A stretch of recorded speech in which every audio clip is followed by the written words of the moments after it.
Assalamualaikum warahmatullahi wabarakatuh. Saya Astrid Tarajala Klaprot. Di sini saya akan menjelaskan materi yang dibawakan oleh dosen kami, Pak Musyawir. Yang pertama adalah bencana. Bencana terjadi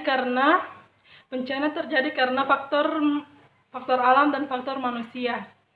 Secara umum, bencana menimbulkan risiko tinggi. Rendahnya risiko bencana sangat tergantung pada ancaman, kerentanan, dan kemampuan masyarakat dalam menghadapi bencana tersebut.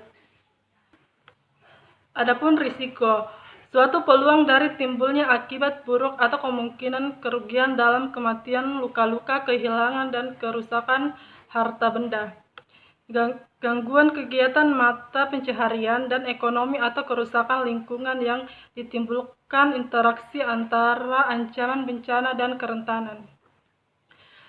Adapun penanggulangan bencana, serangkaian upaya yang meliputi penetapan kebijakan pembangunan risiko timbulnya bencana, kegiatan pencegahan bencana, tanggap darurat, rehabilitas, dan reproduksi.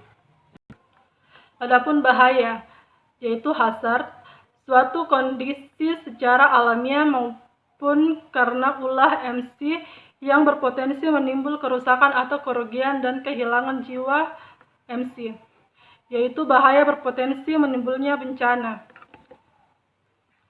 Adapun jenis bencana, yang pertama geologi, gempa bumi, tsunami, longsor, gerakan tanah. Yang kedua ada hidrometeorologi, yaitu banjir topan, banjir kekeringan. Yang ketiga biologi, yaitu epidemi, penyakit tanaman dan hewan. Yang ada keempat teknologi, yaitu kecelakaan transportasi dan industri. Yang terakhir lingkungan, kebakaran hutan, penggundulan hutan. Adapun mitigasi bencana, yaitu kapasitas dan kemampuan untuk memberikan tanggapan terhadap agar sumber daya yang tersedia. Risiko bencana adalah potensi kerugian yang ditimbulkan akibat bencana pada suatu wilayah dan kurun waktu tertentu yang dapat berupa kematian. Adapun siklus manajemen bencana, yaitu mitigasi, kesiapsiagaan, respon, dan pemulihan. Yang terakhir adalah adaptasi bencana, yaitu adaptasi bencana adalah penyesuaian sistem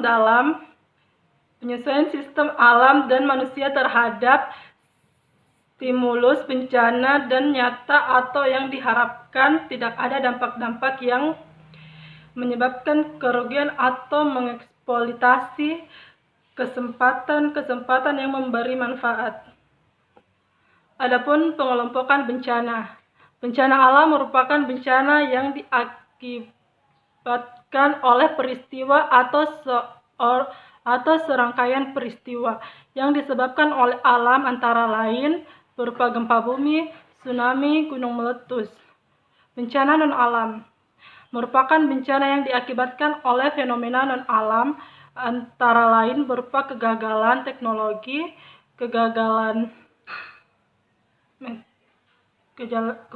modernisasi, dan epidemi wabah penyakit. Adapun bencana sosial merupakan bencana yang diakibatkan oleh interaksi antara kelompok, antar manusia yang meliputi konflik sosial antar kelompok atau konflik antar komunikasi masyarakat dan terorisme. 1, 2, 3. Adapun bencana alam yang disebabkan oleh chemical intrusion. Yang pertama letusan gunung api, tanah longsor, gempa bumi.